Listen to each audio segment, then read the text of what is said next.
Hello and welcome to another episode of A Coffee with Chris. As always, brought to you in association with our charity partner, 𝗖𝗵𝗿𝗶𝘀, who help local people affected by cancer, and proudly sponsored by Hill Coaching Company, here to help you become a better version of yourself today. Now, let's welcome today's guest. I've mixed it up this week. It's time for the captivating creator, Leggett. He describes himself as a full-time weirdo and has amassed almost 1 million TikTok followers through funny comedy skits.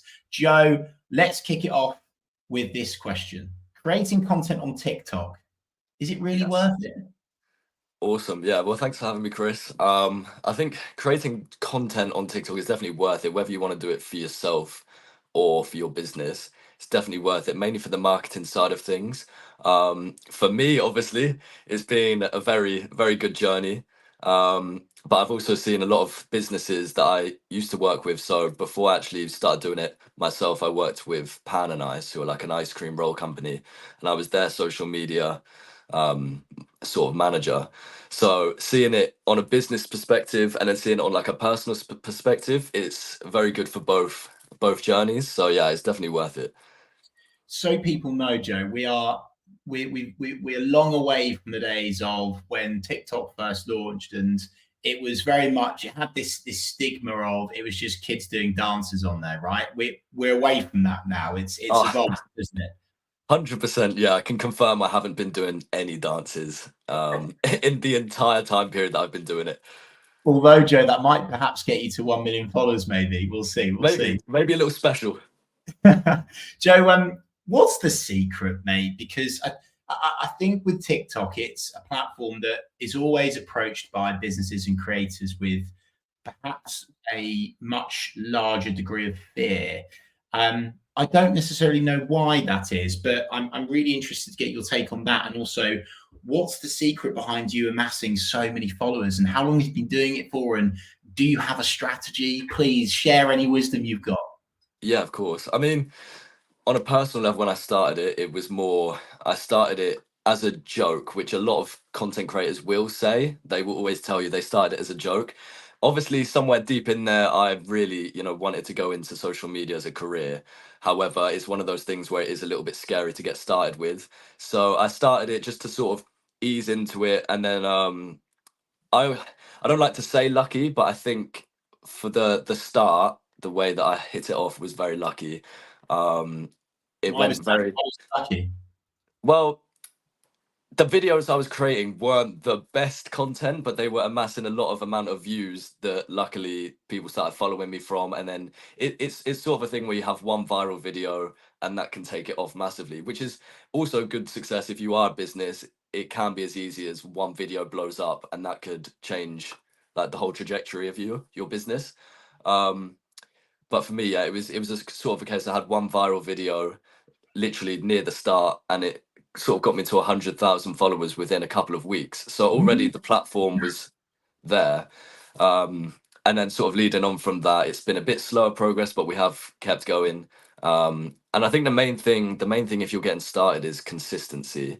If you're posting, you don't want to be spamming too much, but you don't want to be posting too little. So I always recommend once a day is what I stick to. And you can use the analytics to make sure that you're posting at the right times, etc. But yeah, it's definitely a journey to get started on. It's so fascinating to hear. There's so much to dive into, Joe. I did read somewhere on some sort of social media geek report somewhere that within your first 8 videos, TikTok tends to put one really up there because it works like this casino UX machine, right? Where it's trying to hook you in on a piece of viral content. What you say your content wasn't the best at the start. I think that's really, really, really healthy to hear, Joe. What does not the best mean? Because it does really blow my mind. You say as well that, and I preach this to my clients, it only takes one piece of content to change your life. And yeah, I'm seeing really, honestly, quite bland, perhaps boring businesses or boring industries, at least, where they're posting something where you're like, I'm not sure I would have posted that, but then it's getting 250,000 views, and then it changes things forever. So what did your content look like at the start? And by the way, as well, Joe, sorry to get excited with you, do you think it made a difference that you were posting under you, or can you have as much success under a business account as well? Yeah, I mean, I think the first thing to say is that it's not, you shouldn't get down about the instant success. And a lot of the businesses that you may see a video online of a business that's posted a TikTok video, for example, and you'll see, wow, that's got 500,000 views. That doesn't necessarily mean that they're all natural views. I think you can, with the business pages now, you can buy the views, if that makes sense. There's a program where you can push the video so it will come up as an ad, or it will come up on more people's pages. So if you see a really video where you think, wow, that was not very good, personally I wouldn't watch that, but it has a lot of views, I wouldn't take it with a pinch of salt. You could create a video that you put a lot of effort into and you think, wow, this is going to like really hit it off, and then it doesn't.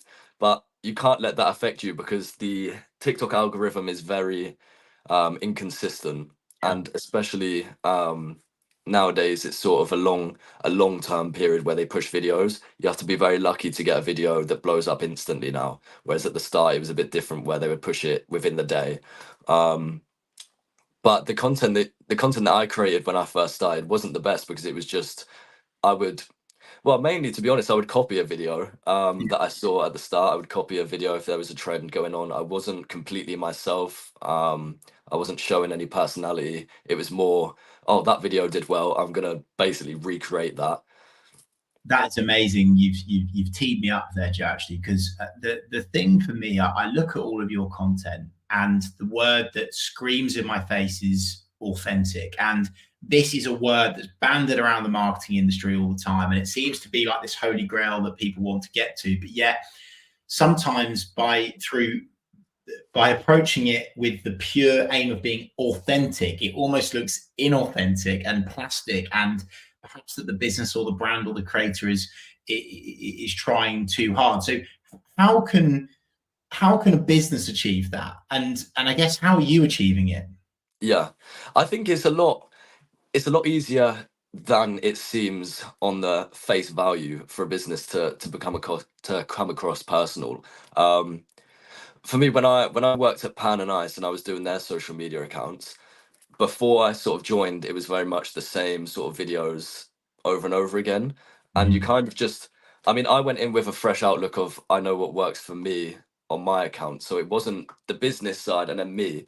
So I just tried to like put them together, and I did a few more videos which were more personal, asking people in the office like personal questions, like doing funny stuff with the people that actually worked there, rather than just showing off, this is our product, this is what we do.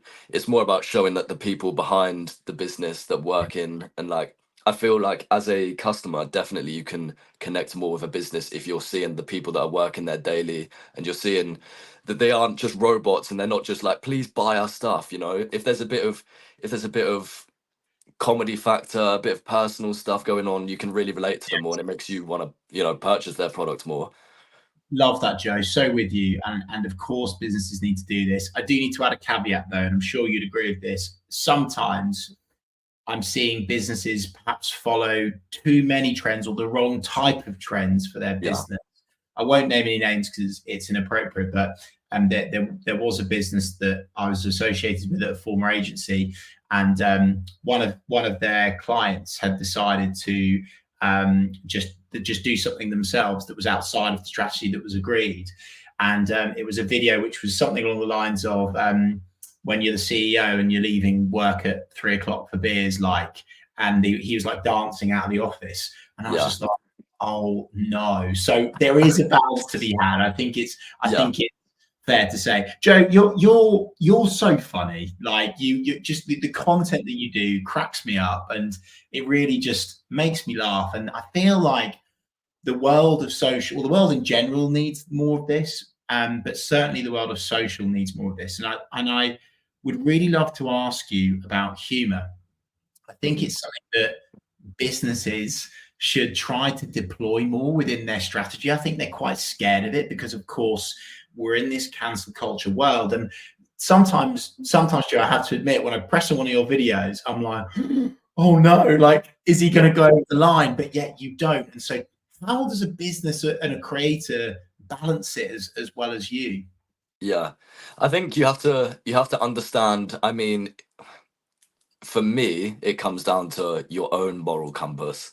If you know, there's things that you wouldn't take to the limit too far, then I personally wouldn't say it. For example, there's a lot of things where I see something that's trending, and I think, well, I don't necessarily think that on my moral compass that I would go down that route. But then there's some things that I do find funny that are a little bit close to the edge. And I think, well, if I find it funny, I'm gonna go for it because I know that in my head, I know that my moral compass is like on a good direction. So I don't wanna ever push it too far where I'm offending people or saying the wrong things. And especially, you have to think about work as well, about what you're saying. But I think I definitely agree. It's important to not be scared of getting cancelled. I think my favorite example in the business world is Ryanair. I think they do it perfectly. You know, Yeah. they they know that their product is cheap and not always the best or most reliable, and the social media admin is always playing on that. The videos they post, they're always saying like, yeah, like we know, like, but you're still gonna buy, aren't you? Like, it's the cheap one. So they know their product and they're not afraid to say stuff. And I see their Twitter page. I know we're talking about TikTok, but I think they're really good on Twitter as well, where they just reply to people like in the most rude way. But as a watcher, you're watching that and you think, that's not serious. Like, it's funny. And I think they've gotten to a point now where people know that, so they can't get cancelled. You get to a level where you can't be cancelled. And I think if you get to that point, then you're doing something right. I think right, yeah. I think Ryanair, the Ryanair case study, Joe, is a very interesting one to bring up. Actually, them. I think Aldi's another one. I saw it Yeah. recently. Where they were talking about the Colin the Caterpillar case again against M&S and how they're going to get sued and Yeah. all the social media toing and throwing is interesting. Obviously, that takes a long time, perhaps years worth of strategic thinking, conversations, planning, meeting, tone and voice development, etc., to get to that point. But I do think you're right to bring that up, Joe, is that businesses could get a little less serious in order to win more trust with their prospects and clients. And this maybe leads me on to my next point, Joe, is that I really want to talk to you about how can a business effectively work with an influencer and vice versa? Because I see so many campaigns on TikTok, on other social media platforms as well, where it's so obvious, for example, that the brief is 55 pages long and it's so detailed, and the influencer is just like a talking head and it's so bland and boring. So how can a business effectively work with an influencer like yourself? Yeah. Yeah, I know exactly what you mean. Sometimes it can come across where it looks like the creators had no freedom in what they're creating, and that's definitely the case. As someone that obviously works with businesses here and there, the best ones that I find to do are the ones where they kind of say, I mean, obviously there's always a point to the work they're doing, so they're always going to have a brief and they're always going to have a main point that they need you to come across with. Um, but it's the ones where they say, okay, look, this is what we have, this is what we're trying to do, please can you create something that integrates that, rather than this is what we have, this is what we want you to do. Because it gets to a point where you lose the authenticity and you start creating something that's more of like on TikTok, what you want it to be is you want it to come across as a normal video. If it's Yes. coming across as an ad, a lot of people are just going to skip instantly. Mm. And there's definitely been some in the past where I've worked and I've had the brief come through and I think, okay, that's a bit like strict. You're basically telling me what to do. So the video idea is already there. You just want someone to execute it. So I go, okay, I'll make it. And then they'll want it revised like 4 or 5 times, very strict on it, to the point where at the final product, it's almost as if I'm an actor. And I think you don't want to come across especially when you're working with creators, you want them to keep that. If you want to work with a creator, you want them to create the content that they're making, but just integrate your stuff into it. So the ones that are best, that I work with, usually is they say, listen, you feel free to create whatever you want. Obviously we'll review it at the end and we might ask for a few changes, but we're happy to let you express your creative freedom on it. And I think that always works better than having like a 20-page brief of. Yeah. Here. No, I'm totally with you, Joe. On the other side of the coin, just so businesses know that this isn't a one-sided story here.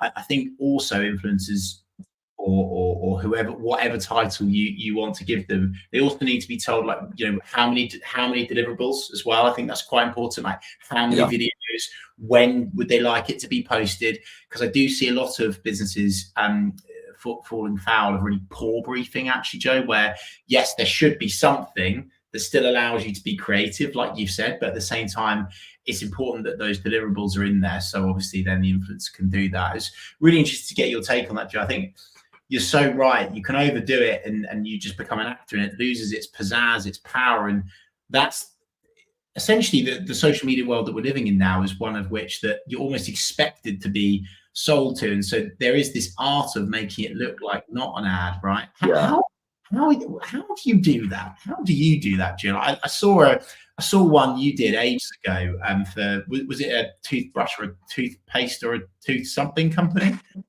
Yeah, it was like one of those water pistols that you floss your teeth with. It was called Water Pick, if you want to have a look at it. But yeah, I remember that video well, and they were another good one where they gave me a really professional brief, but in the brief it said, create your own ideas, and I just kind of set the camera up. They said they wanted it to be a bit more personal and just me sort of reviewing the product, really. Nothing too crazy. So I just set the camera up and started waffling, used it myself, started trying it, and I think that came across really well because it was just me being myself, but also showing their business. So it was a good mixture there. It wasn't too much, I wasn't selling it too hard. It was just natural. And that's the way it should be. And I really, really hope that if businesses take one thing away from this podcast, they try to start to consider the types of brief that they would send to perhaps someone like yourself, Joe, to work with. And one other thing, this wasn't on the plan, so brace yourself, Joe. Is it true that you need to edit videos within the TikTok tools in order for that video to perform? Because I see, like obviously, I'm in the business of creating social media content, helping businesses get super slick and really consistent, right? The downside of that within TikTok is that we're then having to edit within that platform.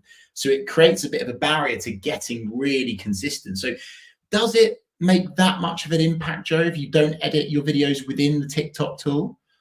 It definitely used to. I used to edit all of my videos on the TikTok app, for sure, definitely. It used to, if you uploaded a video that you had, for example, edited on Adobe Premiere Pro, it would not perform as well, which is really frustrating because it's also a lot easier and you can do a lot more when you're editing on a software. However, I do have to say that has definitely changed. I think TikTok, maybe, I don't hold me to this, but I think they went into a partnership with CapCut, which is an editing tool. So the editing tool that I use to edit my videos is CapCut, which is on my phone. I'd still prefer to use my laptop, but I do use CapCut because I know that it doesn't affect your video's performance. And also you can then save it. You can post it to TikTok, Instagram, Snapchat, whatever you want to use, and you can post it across all of them without editing it on each platform individually, which is just pointless in my opinion. But yeah, it's definitely a case where you have to know which ones to use. Like, for example, Premiere Pro is my go-to for YouTube videos, but I know if I edit a video on there and post to TikTok, it might not perform as well. Interesting. And this is it. Like, I feel another reason why businesses haven't, jumped on TikTok as quickly as perhaps the other platforms is, I feel like with TikTok, you can't cheat. You just can't, because of that example, right? I think the CapCut piece is a really interesting piece of gold, actually, Joe. I think businesses should consider using that, actually, especially those poor old social media and marketing managers that are tearing their hair out over having to use the TikTok app to create and edit videos individually. An interesting question for you, Joe. If I was to take away your 700,000, what number are you on now? I think you're almost at 800,000, aren't you? We're almost at 800, yeah. Okay, so if I was to take away all of those 800,000 TikTok followers and you would start from zilch, zero, what would you do? How would you build your platform and try and get it to what it's at today if you were to start from scratch again? Oh God, what a question. I think the first thing as well that I always say is consistency. Right from the back, you don't want to post one video straight away and then leave it for a week, because they're just going to think, TikTok will just assume that you're just a spam account or you're not taking it serious. So you definitely want to post once a day from the very start, that you decide, okay, right, from Monday, like that's it, we're going for it. Once a day from Monday. So the consistency would be the first thing. The second thing would be authentic content. And I know that's quite hard to understand. And don't get me wrong, it's also really important that you do follow trends. But when you're following the trends, make sure that you are adapting it to your own style. Like, don't just copy creators like word for word. Make sure that if you see a trend going on, think, okay, well, what can I do to join the trend, but do it something differently? So yeah, consistency, making authentic content, which can be difficult, but you have to just stick to it. And I think as well, one thing that is really important, especially for businesses to understand, but also content creators, if you want to just do it on your own, is don't get affected if it doesn't work instantly. It's not gonna be something that just happens overnight, especially not now. If you're Joe, posting every day, it will get there. sorry to interrupt you, mate. How long Yeah. has it taken you to actually get to this amount of followers, if you don't mind me asking? Yeah, well, I've been, oh God, probably like 3 years, maybe four now. I forget how old I was when I started it. But it's definitely been three to 4 years, and I Yeah. only really started doing it seriously as a job within the last 2 years. Amazing. That's really good. And if you don't mind me asking, Joe, is your platform now at a point where this is it? You can monetize it, you can use it, you've built up your platform, and this is a sustainable income for you? It's yeah, I left my job last year, and it's definitely been a case of where I've been able to work on my own now and Yeah. be self-employed. It is a little bit difficult sometimes, as it's very on and off, where companies don't have budgets, and Sure. the world's constantly changing, and the way that the app pays is always changing as well. So it can be difficult. Another thing is that a lot of companies and businesses have changed their payment dates to 60 to 90 days. Yeah. So a lot of the time, for example, we've worked on a project, I won't say with who, we've worked on a project since January is when the first point of contact video was posted in February or March, and we still haven't been paid, and it's almost August. So it can be, it's sustainable if it was paid like a normal job, but sometimes, you have to be an adult and be sensible and budget your way. But this is why I asked you, because this was actually that question was more aimed for the perhaps aspiring creators. I think there's this maybe wishy-washy la la land dream that it's just easy to just create content and all of a sudden you can quit your job and it's really easy, right? And it's Yeah. and it's difficult. And I've been a huge admirer of your journey for ages now. And even to get that honesty from you at not kicking the pants off of 1 million TikTok followers, I think speaks volumes. Joe, big concern. Let's take this down. Let's take the mood down a bit. Big concern for me, certainly at the moment. I have to be really honest with you.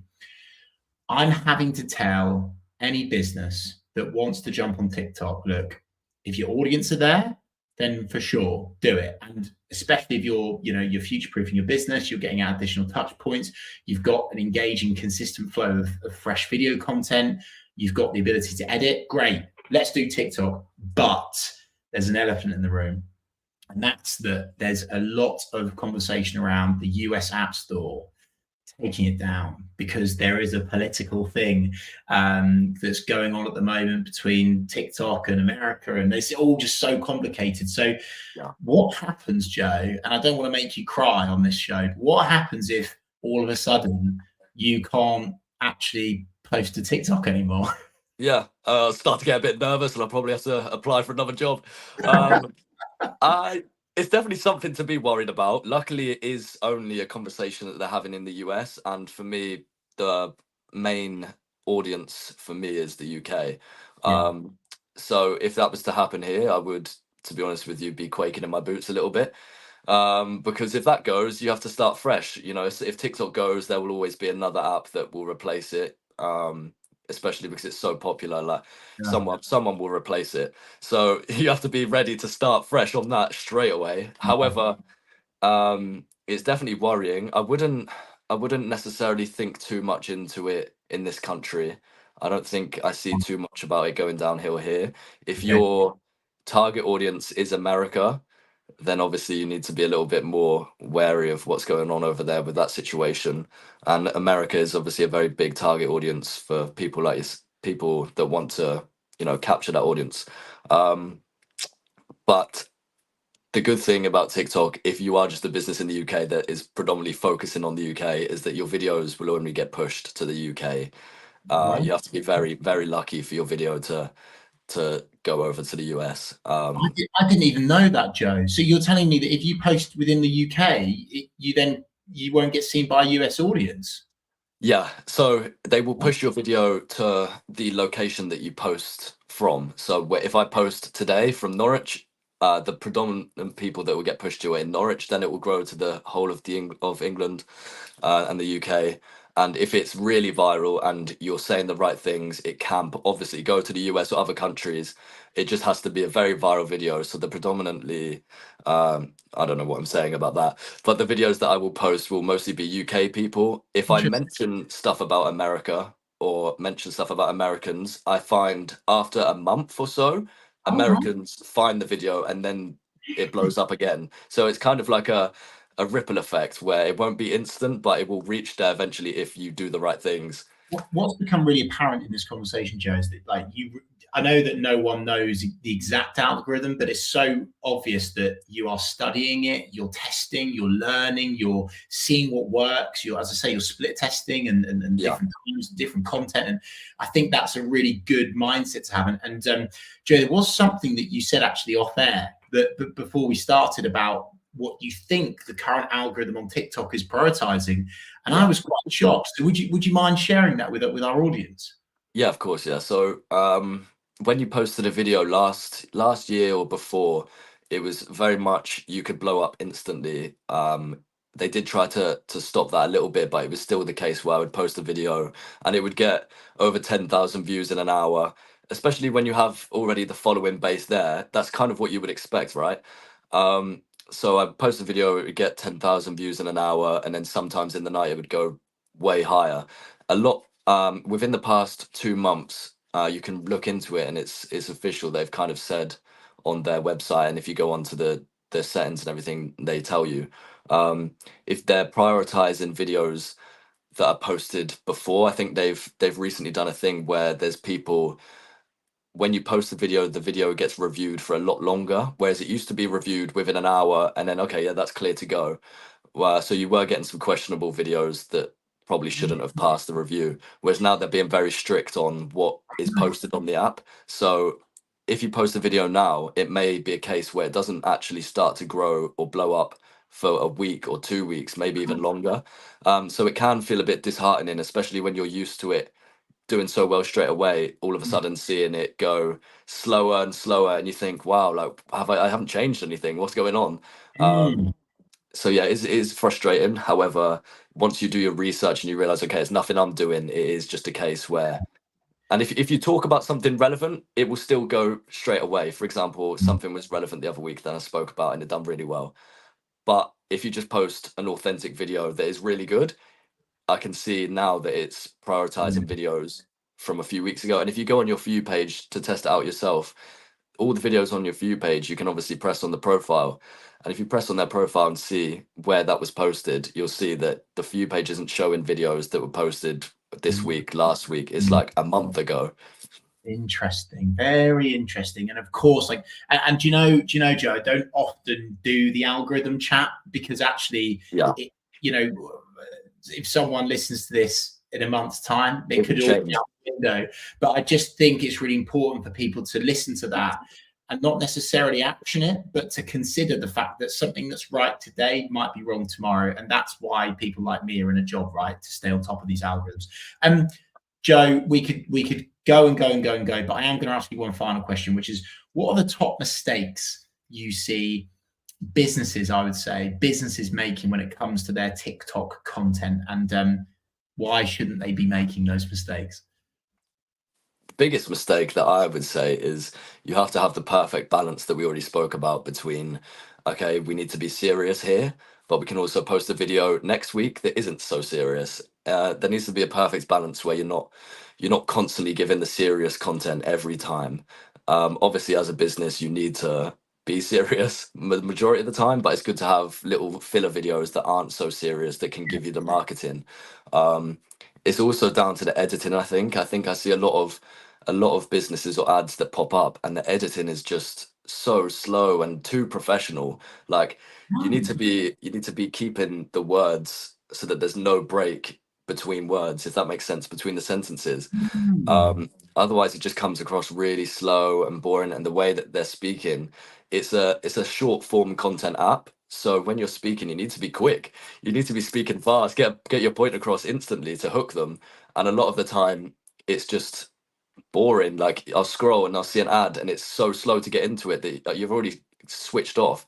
So if you can capture their attention within the first split second, then that's definitely the way to go. Love that. Just sorry, one final thing. When you say Yes. capture their attention, Joe, any quick attention hacks for us that we can try and use? I do always see this. I always see videos, best hooks to use on TikTok. I think it's really different for everyone. I know what works for my account. It's very Yeah. much a case of speaking straight away and getting straight into it. Right. Okay. But there are obviously other ways of doing it. You know, with the camera work, you can be special with the camera work, the way you're moving. If you like move straight onto something other than just starting a video in your face being like, "Hi guys, what's going on?" You know, it's Yeah. very much a case of try and do something different but quick. And yeah, I think that will work. No, I love that, Joe. I think that's a really good place to finish things. It's been an absolute pleasure speaking with you. Joe, where can people find you? Obviously, TikTok, and you are going to be linked there. Is there anywhere else that we can go to consume your content? Yeah, all platforms really. We're on TikTok, Instagram, Snapchat, which is doing really well at the moment. YouTube as well will be starting up in a few weeks' time. So yeah, that's all under the same name, Joe Leggett. You can find that if you just go onto my TikTok. It will be a link on there as well in the bio. Joe, thank you so much for your time today. I really appreciate it. No, thank you, mate. Thank you for having me.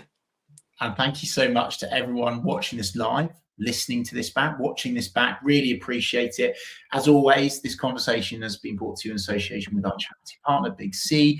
And of course, we are proudly sponsored by Hill Coaching Company. We will see you this time next week for another episode of A Coffee with Chris.